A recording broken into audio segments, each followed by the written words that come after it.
പിതാവിൻ്റെയും പുത്രൻ്റെയും പരിശുദ്ധാത്മാവിൻ്റെയും നാമത്തിൽ തനിക്ക് സ്തുതി.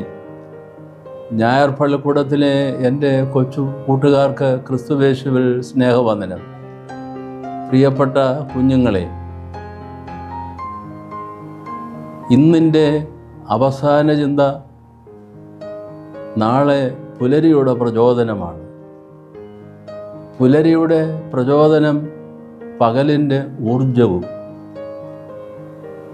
ഇത് വളരെ ശ്രദ്ധേയമായ ഒരു വ്യവസ്ഥയാണ്, സത്യസന്ധമായ ഒരു യാഥാർത്ഥ്യമാണ്. ഇത് നമ്മൾ ഉൾക്കൊണ്ടിരിക്കണം. നമ്മളുടെ ഇന്നത്തെ അവസാന ചിന്ത എന്താ? അതാവും നാളെ നമ്മൾ ഉണർന്ന് എഴുന്നേൽക്കുമ്പോൾ പ്രചോദനമായി വരുന്നത്. ഈ പുലരിയുടെ പ്രചോദനം പകലിൽ മുഴുവനും നീണ്ടു നിൽക്കും. സവിശേഷമായ ക്രിയാത്മകമായ ഒരു ഊർജമായി അത് നമ്മളുടെ പരിസരത്തെ മുഴുവനും വളരെ മെച്ചമാക്കുന്നതിന് സഹായിക്കും, സംശയമൊന്നുമില്ല.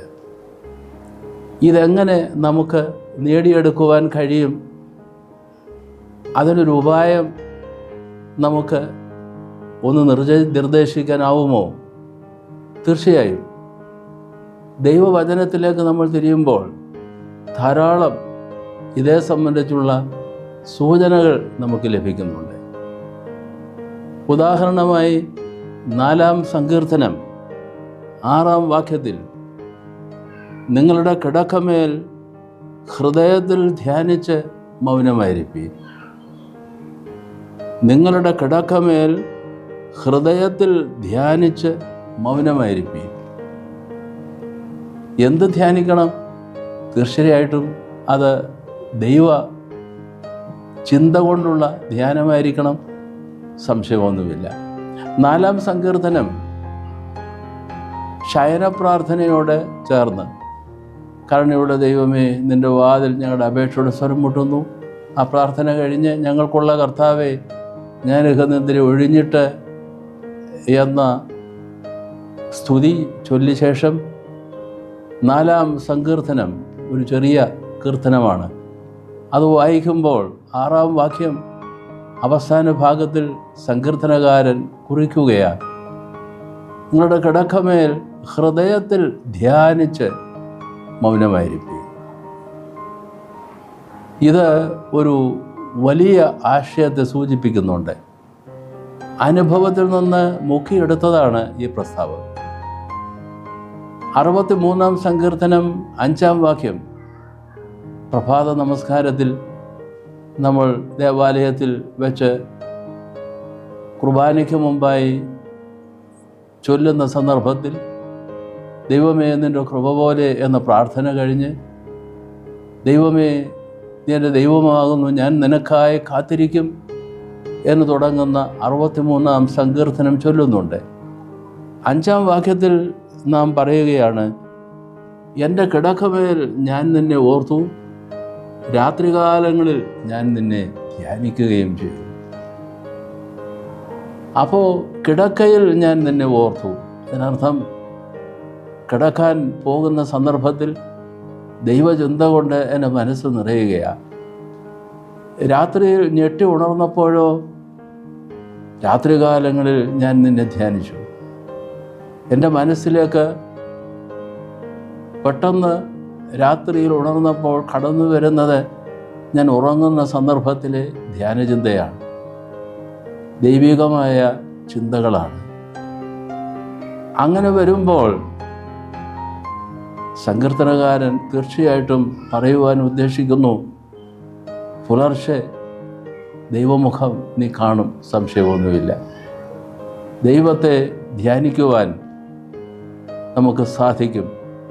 പുലർച്ചെ എഴുന്നേൽക്കുമ്പോൾ സവിശേഷമായ ഒരു ദൈവിക ചൈതന്യം കൊണ്ട് നമ്മൾ വല്ലാതെ പ്രചോദിതരായിരിക്കുന്നു എന്ന് നാം അറിയാതെ തന്നെ തിരിച്ചറിയുന്നു. ഈ ചിന്ത കൊണ്ട്, ഈ ഒരു ദൈവനാമ ധ്യാനം കൊണ്ട് നമ്മൾ പകൽ മുഴുവനും നമ്മളുടെ പ്രവൃത്തികളിൽ വൈവിധ്യമാർന്ന തലങ്ങളിൽ നമ്മൾ വ്യാപരിക്കുകയാണ്.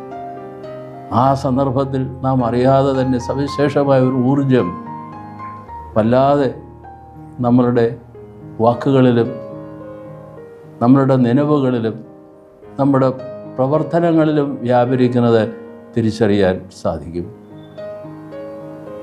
എന്തു വലിയ അതിശയമാണ് സംഭവിക്കുന്നത്! ഈ മണ്ണുകൊണ്ട് മെനയപ്പെട്ട ഈ ശരീരം, ഈ ശരീരത്തിൽ വസിക്കുന്ന ദൈവം, ദൈവികത, ആത്മാവ് എന്നൊക്കെ നമ്മൾ പലതരത്തിൽ അതിന് വിശേഷണം കൊടുക്കും.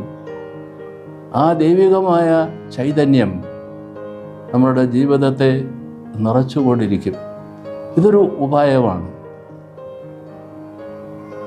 കിടക്കുമ്പോൾ ഉള്ള നമ്മളുടെ അവസാനത്തെ ചിന്ത, കുഞ്ഞുങ്ങളെ, ഇതിനു മുമ്പും ഞാൻ നിങ്ങളെ ഓർമ്മിപ്പിച്ചിട്ടുള്ളതാ, സൂക്ഷിക്കണം കേട്ടോ. നമ്മളുടെ കയ്യിൽ ഒരു കൊച്ചു കൈപ്പെട്ടി, ഫോൺ, അത് നോക്കി നമ്മൾ പല ചിത്രങ്ങളും കാണും.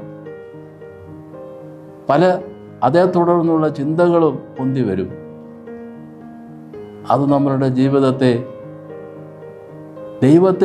ദൈവചിന്ത കൊണ്ട് നിറയ്ക്കാൻ സഹായമാകുമോ, അതോ വിപരീതമായ ചിന്തകൾ കൊണ്ടാണോ നമ്മളുടെ മനസ്സ് നിറയുക? അങ്ങനെ നമ്മൾ ഉറങ്ങാൻ പോകുന്നെങ്കിൽ നമ്മളുടെ ബോധതലവും ബോധേതര തലങ്ങളും നാം അറിയാതെ തന്നെ അത്തരം ഋണാത്മകമായ, നെഗറ്റീവായ ധാരാളം ചിന്തകൾ കൊണ്ട് വല്ലാതെ നിറഞ്ഞു പോകും. അത് നമ്മളുടെ മനസ്സിനെ മലീമസമാക്കും, അശുദ്ധമാക്കും. സൂക്ഷിക്കണം. അതുകൊണ്ട് ഈ സങ്കീർത്തനങ്ങൾ, 4-ാം സങ്കീർത്തനം 6-ാം വാക്യം, 63-ാം സങ്കീർത്തനം 5-ാം വാക്യം, ആ കീർത്തന ഭാഗത്ത് സങ്കീർത്തനകാരൻ സ്വന്തം അനുഭവത്തിൽ നിന്ന് മുക്കി എഴുതുകയാണ്. കുഞ്ഞുങ്ങളെ, ഉറങ്ങാൻ പോകുമ്പോൾ നിങ്ങളുടെ ആന്തര കൺമുമ്പിൽ തെളിയേണ്ടത് ദൈവ ചൈതന്യം, ദൈവ ചിന്തയാണ്, ദൈവത്തിൻ്റെ ചിത്രമാണ്, യേശുവിൻ്റെ ചിത്രമാണ്. ഞെട്ടി ഉണരുമ്പോൾ നിങ്ങളുടെ മുമ്പിൽ നിങ്ങളറിയാതെ തന്നെ, നാം അറിയാതെ തന്നെ കർത്താവ് തമ്പുരാൻ വന്ന് നിൽക്കുന്നതായി തിരിച്ചറിയാൻ കഴിയും. നമ്മളിതിനു മുമ്പ് യേശു പ്രാർത്ഥന, ജീസസ് പ്രയർ, അത് ഞാൻ പല ആവർത്തി പറഞ്ഞു കാണും. കിടക്കാൻ പോകുമ്പോൾ ഞാൻ ഈ കഴിഞ്ഞ 200-ാം വാർഷികം ഞായർപ്പള്ളിക്കൂടത്തിൻ്റെ 200-ാം എപ്പിസോഡിൻ്റെ അതൊരു വാർഷികമായി പരമലിൽ കൂടിയപ്പോൾ പറഞ്ഞത് ഒന്ന് ഓർമ്മിപ്പിക്കട്ടെ. യേശു പ്രാർത്ഥന, ജീസസ് പ്രയർ, നാഥ യേശുവേ ദൈവപുത്ര, പാപിയായ എന്നോട് കരുണ തോന്നണമേ. നാഥ യേശുവേ ദൈവപുത്ര, പാപിയായ എന്നോട് കരുണ തോന്നണമേ. ഇങ്ങനെ ഒരു 5 പ്രാവശ്യം, 7 പ്രാവശ്യം, 10 പ്രാവശ്യം, അങ്ങനെ പതിയെ പതിയെ നമ്മൾ ഉറക്കത്തിലേക്ക് പോവുകയായി. തീർച്ചയായിട്ടും നാഥൻ നമ്മോടുകൂടെ നമ്മുടെ ഹൃദയത്തിൻ്റെ അന്തരാളത്തിൽ നാം അറിയാതെ തന്നെ അവൻ എഴുന്നള്ളി ഇരിക്കും, സംശയമൊന്നുമില്ല. പുലരുമ്പോൾ ആ ചിന്ത കൊണ്ട് തന്നെ, ആ നാമം കൊണ്ട് തന്നെ നമ്മളുടെ നാവും നമ്മളുടെ മനസ്സും യേശുവിൻ്റെ ചിത്രവും നമ്മളുടെ ആന്തര കണ്ണുകൾക്ക് മുമ്പിൽ നിറയും. അങ്ങനെ നമ്മളുടെ ആന്തരത്തെ ശുദ്ധീകരിക്കും. ആ ആന്തരത്തിൻ്റെ ശുദ്ധീകരണം തീർച്ചയായും നമുക്ക് ഒരു പ്രചോദനമായി പരിണമിക്കും. ആ പ്രചോദനം പകൽ മുഴുവനും സവിശേഷമായ ഒരു ഊർജമായി, ദൈവ സാന്നിധ്യം നൽകുന്ന ഊർജമായി, ആ നാമജപം കൊണ്ട് നമ്മളുടെ സർവത്തെയും, സർവ ചലനത്തെയും, ആന്തരവും ബാഹ്യവുമായ ചലനത്തെ മുഴുവനും ചൈതന്യമാക്കുന്ന ഒരു ദൈവ സാന്നിധ്യമായി രൂപാന്തരപ്പെടും. ഇതൊരു ആധ്യാത്മികമായ ഒരു ശാസ്ത്രമാണ്. പല ശാസ്ത്ര ശാഖകളുണ്ടല്ലോ.